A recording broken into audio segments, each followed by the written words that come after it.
Bismillahirrahmanirrahim. Assalamualaikum warahmatullahi wabarakatuh. Waalaikumsalam warahmatullahi wabarakatuh. Baik, sebelumnya puji segala syukur mari kita panjatkan kepada Tuhan Yang Maha Esa. Salawat serta salam mari kita curah limpahkan ke junjungan kita yakni Habibana wa Nabiyana Muhammad sallallahu alaihi wasallam. Sebelumnya saya ucapkan terima kasih kepada Pak Vega yang telah memberi kesempatan pada kelompok kami untuk memaparkan materi. Materi yang kami bawa yaitu penerapan teknologi pada bidang ekonomi. Selanjutnya saya akan memperkenalkan diri saya dan teman-teman saya. Yang pertama, perkenalkan nama saya Muhammad Faujan Anugrah dengan nomor pokok mahasiswa 233403323. Yang selanjutnya rekan-rekan saya Fatma Rahayu. Kok disebut namanya? Perkenalkan, nama saya Fatma Rahayu Putri dengan nomor pokok mahasiswa 233403025. Yang selanjutnya Saudari Febriani. Perkenalkan, nama saya Febriani Aziza, NPM 233403043. Selanjutnya Saudari Silvina.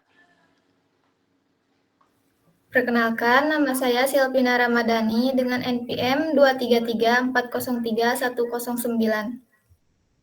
Dan yang terakhir Saudari Sakila. Perkenalkan, nama saya Sakila Zahra Nuril Kolbi, NPM 233403019. Baik, agar efektif waktu, mari kita mulai memaparkan materi yang pertama yang akan disampaikan oleh Saudari Fatma.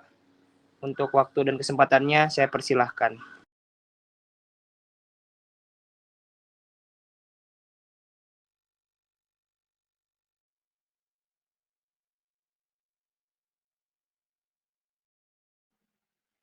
Baik, terima kasih kepada moderator.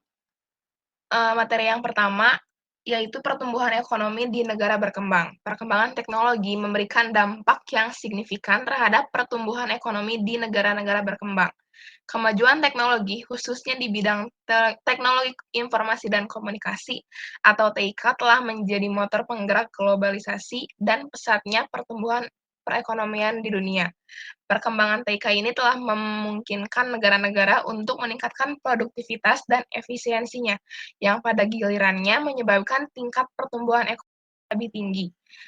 Penggunaan teknologi juga menyebabkan terciptanya industri-industri baru dan perluasan industri-industri yang sudah ada, sehingga berdampak pada peningkatan kesempatan kerja dan pendapatan yang lebih tinggi.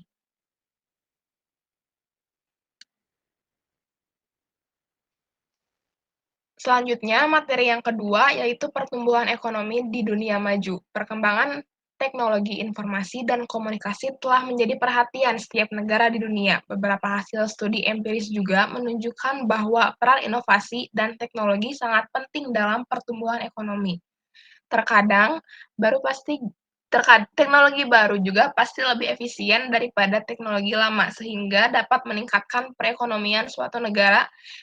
Investasi dan reinvestasi yang berlangsung secara besar-besaran akan semakin meningkatkan produktivitas di dunia ekonomi.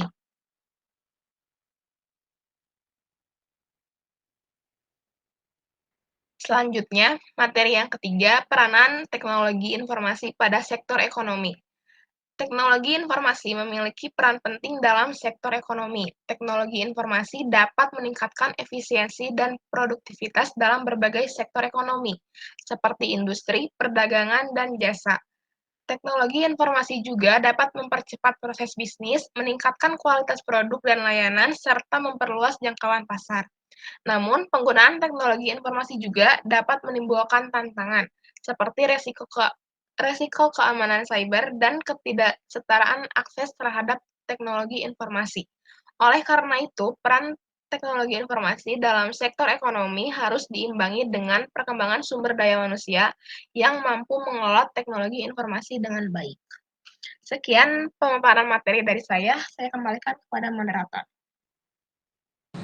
Baik, terima kasih untuk Saudari Fatma yang telah memaparkan materinya tentang peranan teknologi informasi. Oke, untuk materi selanjutnya akan disampaikan oleh Saudari Silvina. Untuk waktu dan kesempatannya saya persilahkan. Baik, terima kasih kepada moderator atas waktunya. Di sini saya akan menjelaskan materi aplikasi yang berkaitan dengan ekonomi dan akuntansi. Yang pertama ada UValue. Aplikasi ini dapat mengolah ekonomi kompleks, juga memungkinkan beberapa pendekatan untuk valuasi.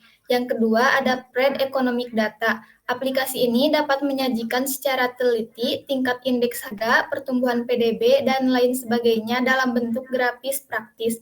Yang ketiga ada aplikasi Min, aplikasi pengatur keuangan untuk melatih pengelolaan keuangan, membuat anggaran, mengelola kartu kredit, dan menghemat uang.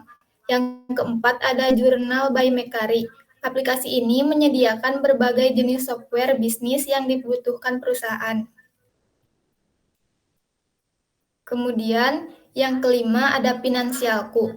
Aplikasi ini dapat membantu dalam mengatur keuangan pribadi atau keluarga, memantau investasi, mengecek kesehatan keuangan, dan merencanakan tujuan keuangan. Juga dapat berkonsultasi dengan perencana keuangan profesional. Yang keenam ada Zoho. Aplikasi ini memiliki fitur seperti pengelolaan keuangan, manajemen inventory, perbankan, manajemen proyek, penjualan, dan pajak. Yang ketujuh ada MYOB. Aplikasi ini merupakan software pengolah data akuntansi dengan fitur payroll, rekonsiliasi data bank, pembayaran otomatis, dan akses online. Dan yang terakhir ada Sage. Aplikasi ini terdapat fitur akun payable and receivable, billing, cash management, general ledger, order management, dan purchasing. Kemudian materi selanjutnya adalah definisi umum dari e-commerce. E-commerce atau perdagangan elektronik merujuk pada kegiatan jual beli barang atau jasa yang dilakukan secara elektronik melalui internet.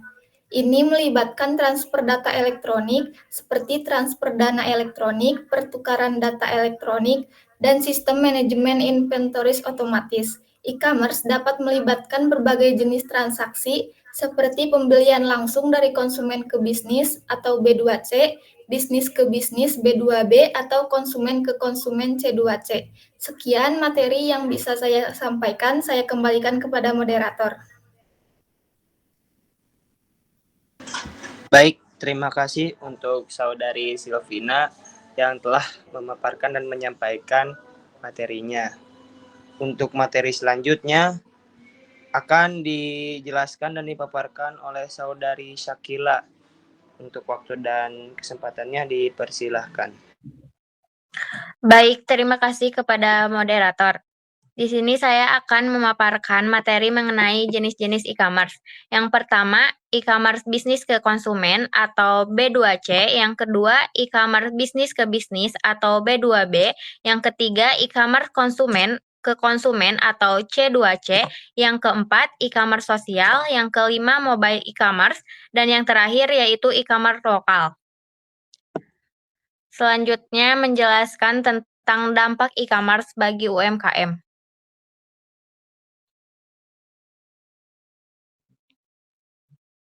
Yang pertama yaitu akses ke pasar yang lebih luas, yang kedua efisiensi operasional, yang ketiga peningkatan visibilitas dan pemasaran, yang keempat peningkatan penjualan, yang kelima inovasi produk dan layanan, dan yang keenam kemudahan transaksi, dan yang terakhir yaitu tantangan keamanan dan privasi. Terima kasih, saya kembalikan lagi kepada moderator. Baik, terima kasih untuk Saudari Syakila yang telah memaparkan materinya. Selanjutnya, materi yang selanjutnya akan disampaikan oleh Saudara Muhammad Fauzian Anugrah. Untuk waktu dan kesempatannya dipersilahkan. Baik, terima kasih kepada moderator yang telah memberi saya kesempatan untuk menjelaskan materi yang telah teman-teman rangkum. Materi yang saya ambil yaitu manfaat teknologi untuk sektor ekonomi terbagi menjadi 7 poin. Yang pertama, peningkatan produktivitas. Dalam peningkatan produktivitas terbagi menjadi 2 faktor. Yang pertama faktor otomatisasi. Otomatisasi merupakan teknologi yang memungkinkan proses produksi dan layanan untuk diotomatisasi, mengurangi ketergantungan pada pekerjaan manual dan meningkatkan efisiensi. Faktor yang kedua, peralatan canggih. Penggunaan peralatan dan mesin canggih meningkatkan kapasitas produksi dan mempercepat produksi. Poin kedua, inovasi produk dan layanan. Inovasi produk dan layanan terbagi menjadi 2 faktor. Faktor yang pertama, penelitian dan pengembangan. Teknologi memungkinkan pelaksanaan penelitian dan pengembangan lebih efisien. Pintu bagi inovasi produk dan layanan baru. Terus faktor yang kedua, teknologi informasi. Penggunaan teknologi informasi memungkinkan bisnis untuk mengembangkan model bisnis baru dan memberikan layanan yang lebih baik kepada pelanggan. Poin yang ketiga, akses ke pasar global. Toh, akses ke pasar global pun terbagi menjadi 2 faktor. Yang pertama, internet. Teknologi internet memungkinkan perusahaan untuk beroperasi dan menjual produk mereka di pasar global, membuka peluang untuk pertumbuhan ekspor dan kolaborasi internasional. Faktor yang kedua, yakni e-commerce. Platform e-commerce memfasilitasi transaksi bisnis secara online, memperluas jangkauan pasar, dan meningkatkan aksesibilitas produk. Poin yang keempat, yakni peningkatan efisiensi operasional. Peningkatan efisiensi operasional pun terbagi menjadi 2 faktor. Yang pertama, manajemen rantai pasokan. Teknologi memperkuat manajemen rantai pasokan dengan pemanfaatan real time, pemrosesan data cepat, dan integrasi sistem. Faktor yang kedua, teknologi cloud. Mengadopsi solusi teknologi cloud dapat mengoptimalkan penyimpanan data dan memfasilitasi kolaborasi tim secara global.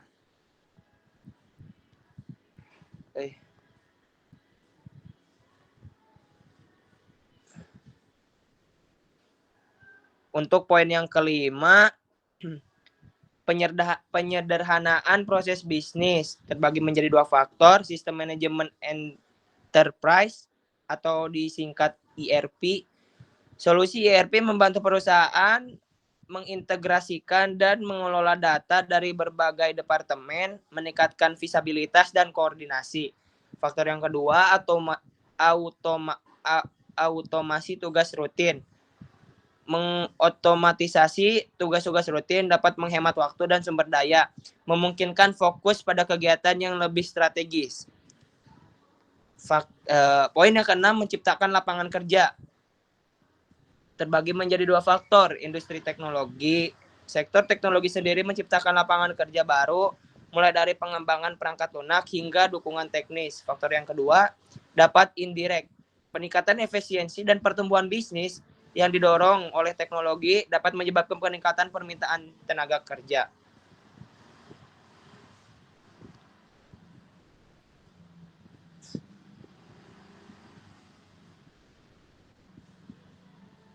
Terima kasih. Saya kembalikan kepada moderator. Baik, terima kasih untuk Saudara Muhammad Faujan yang telah memaparkan materinya. Untuk materi selanjutnya akan disampaikan oleh Saudari Febriani. Waktu dan kesempatannya saya persilakan. Baik, terima kasih kepada moderator atas kesempatannya. Manfaat teknologi untuk sektor ekonomi yang selanjutnya yakni peningkatan daya asing. Yang pertama ada analisis data. Pemanfaatan analisis data membantu perusahaan memahami tren pasar, perilaku konsumen, dan membuat keputusan yang lebih cerdas. Kemudian ketanggapan terhadap perubahan, yakni bisnis yang mengadopsi teknologi dengan cepat dapat lebih responsif terhadap perubahan dalam lingkungan bisnis dan persaingan. Selanjutnya, dampak buruk dari teknologi informasi. Yang pertama, yakni tenaga kerja dapat digantikan dengan mesin atau perangkat lunak dan menyebabkan pengangguran. Yang kedua, ketimpangan ekonomi antara kelompok yang memiliki akses keterampilan teknologi dengan kelompok yang tidak. Yang ketiga, masyarakat terlalu bergantung pada teknologi. Yang keempat, penyalahgunaan fungsi teknologi. Dan yang kelima, menimbulkan dampak lingkungan yang negatif. Selanjutnya, Kesimpulan dari materi ini yakni pertumbuhan ekonomi di setiap negara tentu berbeda-beda. Hal ini tergantung kondisi ekonomi masing-masing negara, baik itu di negara berkembang maupun di negara maju. Teknologi informasi memiliki peranan penting dalam meningkatkan efisiensi dan produktivitas di sektor ekonomi. Namun, hal tersebut juga tidak terlepas dari sebuah tantangan sehingga harus diimbangi dengan pengembangan pengetahuan manusia dalam mengelola teknologi informasi dengan baik. Sekian, saya kembalikan kepada moderator. Baik, terima kasih untuk Saudari Febriani yang telah memaparkan materinya. Saya ucapkan terima kasih banyak kepada rekan-rekan sekalian yang telah memaparkan materinya. Mudah-mudahan dari materi yang telah disampaikan dapat bermanfaat bagi rekan-rekan sekalian. Mohon maaf apabila ada kata-kata yang tidak berkenan. Sekian, terima kasih. Saya Muhammad Faujan Anugrah pamit undur diri. Wassalamualaikum warahmatullahi wabarakatuh. Waalaikumsalam. Warahmatullahi wabarakatuh.